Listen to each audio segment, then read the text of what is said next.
सर्वमंगल मांगल्ये शिवे सर्वार्थ साधिके शरण्ये त्र्यंबके गौरी नारायणी नमोस्तुते। श्री नारायणी नमोस्तुते। श्री नारायणी नमोस्तुते। जय माता दी भक्तों, आप सभी को नवरात्रि के पावन पर्व की हार्दिक शुभकामनाएं। भक्तों, आप सभी हम सभी अपने अपने घरों में नवरात्रि के समय में रात्रि के समय दुर्गा सप्तशती का पाठ करते हैं, पर उसकी सही विधि यह होती है कि सर्वप्रथम हमें शापोद्धार मंत्रों का पाठ करना चाहिए। उसके बाद हमें देवी कवच, फिर अर्गला स्तोत्र, फिर कीलक का पाठ करना चाहिए और अंत में हमें दुर्गा सप्तशती का पाठ करना चाहिए और साथ में फिर हमें पुनः शापोद्धार मंत्रों का पाठ करना चाहिए।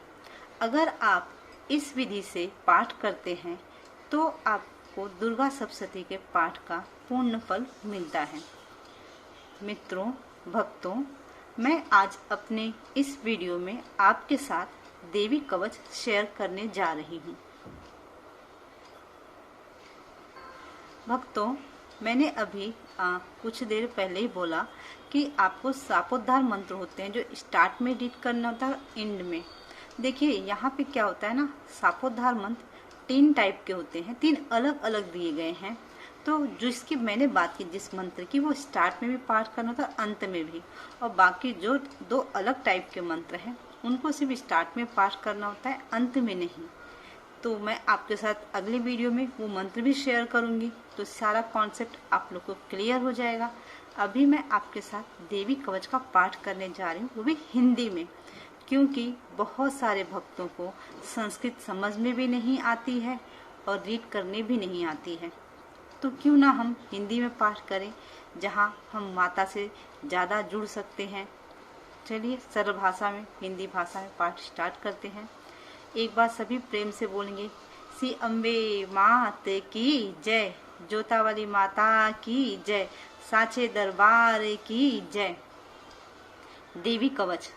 मार्कंडेय ऋषि बोले, हे पितामह, आप हमें कोई ऐसा परम गुप्त साधन बताइए जिसके द्वारा मनुष्यों की सभी प्रकार से रक्षा हो और जो अभी तक आपने किसी को बताई भी न हो। ब्रह्मा जी बोले, हे विप्रवर, इस प्रकार का साधन तो परम पवित्र एवं परम गुप्त देवी जी का कवच ही है। इसी से प्राणी मात्र का कल्याण एवं सब प्रकार की रक्षा होती है। उसे सुनिए। देवी जी की 9 मूर्तियों के नाम इस प्रकार हैं। पहली माँ शैलपुत्री, दूसरी ब्रह्मचारिणी, तीसरी चंद्रघंटा, तो चौथी कुष्मांडा माँ, 5वीं स्कंद माता, 6ठी कात्यायनी माँ, 7वीं कालरात्रि, 8वीं महागौरी और 9वीं सिद्धिदात्री माँ है। हम सभी भी 9 माताओं के श्री चरणों में कोटि कोटि नमन करते हुए अब आगे कंटिन्यू करते हैं। और यह 9 दुर्गा कहलाती हैं। आग में जलता हुआ, रण में शत्रु से घिरा हुआ, विषम संकट में फंसा हुआ मनुष्य यदि दुर्गा के नाम का स्मरण करे तो उसको कभी भी हानि नहीं होती है। रण में उसके लिए कुछ भी आपत्ति नहीं है और न उसे किसी प्रकार का दुख या डर ही होता है। हे देवी, जिसने श्रद्धा पूर्वक तुम्हारा स्मरण किया उसकी वृद्धि होती है और जो तुम्हारा चिंतन करते हैं उनकी तुम निसंदेह रक्षा करने वाली हो। चामुंडा प्रेत पर, वाराही भैंसे पर और रौद्रणी हाथी पर, वैष्णवी गरुड़ पर अपना आसन जमाती हैं। माहेश्वरी बैल पर, कौमारी मोर पर और हाथ में कमल लिए हुए विष्णु प्रिया लक्ष्मी जी कमल के आसन पर विराजती हैं। बैल पर बैठी हुई ईश्वरी देवी ने श्वेत रूप धारण कर रखा है और सब प्रकार के आभूषणों से विभूषित ब्राह्मी देवी हंस पर बैठी हैं। इस प्रकार यह सब देवियां सब प्रकार के योगों से युक्त और अनेक प्रकार के रत्न धारण किए हुए हैं। भक्तों की रक्षा के लिए संपूर्ण देवियां रथ में बैठी तथा क्रोध से भरी हुई दिखाई देती हैं तथा चंग, चक्र, गदा, शक्ति, हल और मूसल, खेटक और तोमर, परशु तथा पास, भाला और त्रिशूल एवं उत्तम सारंग आदि शस्त्रों को दैत्यों के नाश के लिए और भक्षुओं की रक्षा के लिए और देवताओं के कल्याण के लिए धारण किए हैं। हे महारौद्रे, अत्यंत घोर पराक्रम, महाबल और महान उत्साह वाली देवी, तुमको नमस्कार करता हूँ, तुमको नमस्कार करती हूँ माँ। हे देवी, तुम्हारा दर्शन दुर्लभ है तथा आप शत्रुओं के भय को बढ़ाने वाली हैं। हे जगदम्बिका, मेरी रक्षा करो, मेरी रक्षा करें माँ। पूर्व दिशा में ऐन्द्री मेरी रक्षा करें, अग्निकोण में अग्नि शक्ति, दक्षिण में वाराही देवी, नैऋत्य कोण में खड़ग धारिणी देवी मेरी रक्षा करें, वारुणी पश्चिम दिशा में, वायु कोण में मृगवाहिनी, उत्तर में कौमारी और ईशान में शूलधारिणी मेरी रक्षा करें। ब्रह्माणी ऊपर की ओर से मेरी रक्षा करें और वैष्णवी देवी नीचे की ओर से मेरी रक्षा करें। इसी प्रकार सव पर बैठी हुई चामुंडा देवी दसों दिशाओं में मेरी रक्षा करें। जया आगे, विजया पीछे की और अजिता बाईं ओर और अपराजिता दाईं ओर मेरी रक्षा करें। उद्घोतनी देवी शिखा की रक्षा करें तथा उमा सिर में स्थित होकर मेरी रक्षा करें। इस प्रकार मस्तक में मालाधारी देवी रक्षा करें और यशस्विनी देवी मेरे भौहों के संरक्षण करें। भौहों के मध्य भाग में त्रिनेत्रा नथुनों की यम घंटा देवी रक्षा करें।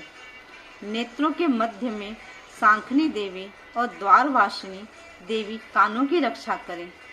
कपोलों की कालिका देवी और कानों के मूल भाग की भगवती सांकरी रक्षा करें। सुगंधा नासिका में और चर्चिका ऊपर के होठ में, अमृत कला नीचे के होठ की, सरस्वती जीभ की रक्षा करें। कौमारी देवी दांतों की और चंडिका कंठ प्रदेश की रक्षा करें। त्रिचित्र घंटा गले की घंटी और महामाया तालु की रक्षा करें। कामाक्षी तोड़ी की, सर्वमंगला वाणी की रक्षा करें। भद्रकाली गर्दन की और धनुर्धरी पीठ के मेरुदंड की रक्षा करें। कंठ के बाहरी भाग की नीलग्रीवा और कंठ के नील की नलकुबरी रक्षा करें। दोनों कंधों की खड़गनी और वज्रधारिणी मेरे दोनों बाहों की रक्षा करें। दंडनी दोनों हाथों की और अंबिका देवी समस्त अंगुलियों की रक्षा करें। सुलेश्वरी देवी संपूर्ण नखों की, कुलेश्वरी देवी मेरे कुची की रक्षा करें। महादेवी दोनों स्तनों की, शोक विनाशिनी मन की रक्षा करें। ललिता देवी हृदय के, शूलधारिणी उदर की रक्षा करें। कामनी देवी नाभि की, गुहेश्वरी गुह स्थान की, पूतना और कामिका लिंग की और महिषवाहिनी गुदा की रक्षा करें। संपूर्ण इच्छाओं को पूर्ण करने वाली महाबला देवी दोनों जंघाओं की रक्षा करें। विंध्यवासिनी दोनों घुटनों की और तेजसी देवी दोनों पांवों के पृष्ठ भाग की, श्रीधरी पांव की अंगुलियों की, स्थलवासिनी तलुओं की, दृष्टा करालिनी देवी नखों की, ऊर्ध्वकेशनी केशों की, बागेश्वरी वाणी की रक्षा करें। रोमा बलियों के छिद्रों की, कौबेरी और त्वचा की बागेश्वरी देवी रक्षा करें। पार्वती देवी रक्त, मज्जा, वसा, मांस, हड्डी की रक्षा करें। कालरात्रि आंतों की रक्षा करें। मुकुटेश्वरी देवी पित्त की, पद्मावती कमल कोष की, चूड़ामणि कफ की रक्षा करें। ज्वालामुखी नसों के जल की रक्षा करें। अभेद्या देवी शरीर के सब जोड़ों की रक्षा करें। ब्रह्माणी मेरे वीर्य की, छतेश्वरी छाया की, और धर्म धारणी मेरे अहंकार, मन तथा बुद्धि की रक्षा करें।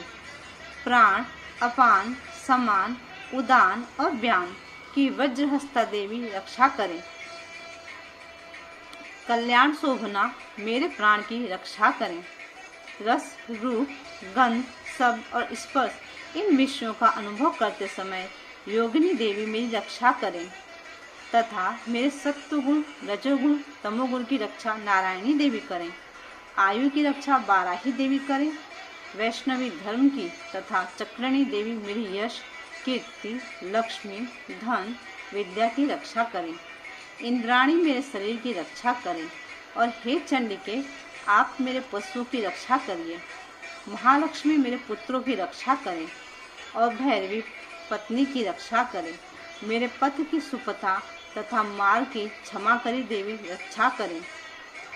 राजा के दरबार में महालक्ष्मी तथा सब ओर व्याप्त रहने वाली विजया देवी चारों ओर से मेरी रक्षा करें। जो स्थान रक्षा से रहित हो और कवच में रह गया हो, उसके पापों को नाश करने वाली जयंती देवी रक्षा करें। अपना शुभ चाहने वाले मनुष्य को बिना कवच के एक पग भी कहीं नहीं जाना चाहिए, क्योंकि कवच रखने वाला मनुष्य जहाँ जहाँ भी जाता है, वहाँ वहाँ उसे धन लाभ होता है तथा विजय प्राप्त करता है। वह जिस अभिष्ट वस्तु की इच्छा करता है, वह उसको इस कवच के प्रभाव से अवश्य मिलती है और वह इसी संसार में महाऐश्वर्य को प्राप्त होता है।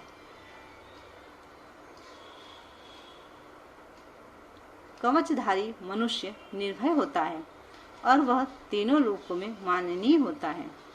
देवी का यह कवच देवताओं के लिए भी कठिन है। जो नित्यपति नियम पूर्वक तीनों संध्याओं को श्रद्धा के साथ इनका पठन पाठन करता है, उसे देव शक्ति प्राप्त होती है। वह तीनों लोकों को जीत सकता है तथा अकाल मृत्यु से रहित होकर 100 वर्षों तक जीवित रहता है। उसकी लुता, चर्मरोग, विस्फोटक आदि समस्त व्याधियों समूल नष्ट हो जाती हैं और अस्थावर, जगम तथा कृत्रिम विष दूर होकर उनका कोई असर नहीं होता है तथा समस्त अभिचारक प्रयोग और इस तरह के जितने यंत्र, मंत्र, तंत्र इत्यादि होते हैं, इस कवच के हृदय में धारण कर लेने पर नष्ट हो जाते हैं। इसके अतिरिक्त पृथ्वी पर विचरने वाले भूचर, नभचर, जलचर प्राणी उपदेश मात्र से सिद्ध होने वाले निम्न कोटि के देवता, जन्म के साथ प्रकट होने वाले देवता, कुल देवता, कंठमाला आदि डाकिनी, शाकिनी, अंतरिक्ष में विचरने वाली अत्यंत बलवती भयानक डाकिनियां, गृह, भूत, यक्ष, गंधर्व, राक्षस, ब्रह्म राक्षस, वैताल, कुष्मांड और भैरव आदि अनिष्टकार देवता भी उस मनुष्य को, जिसने की अपने हृदय में कवच धारण किया हुआ है, देखते ही भाग जाते हैं। इस कवच के धारण करने से मान और तेज बढ़ता है। जो मनुष्य इस कवच का पाठ करके उसके पश्चात सप्तशती चंडी का पाठ करता है, उसका यह जगत में विख्यात होता है। और जब तक वन, पर्वत, कान आदि इस भूमंडल पर स्थित हैं, तब तक यहाँ पुत्र पौत्र आदि संतान परंपरा बनी रहती है। फिर देहांत होने पर मनुष्य परम पद को प्राप्त होता है, जो देवताओं के लिए भी कठिन है, और अंत में सुंदर रूप को धारण करके भगवान शंकर के साथ आनंद करता हुआ परम मोक्ष को प्राप्त होता है।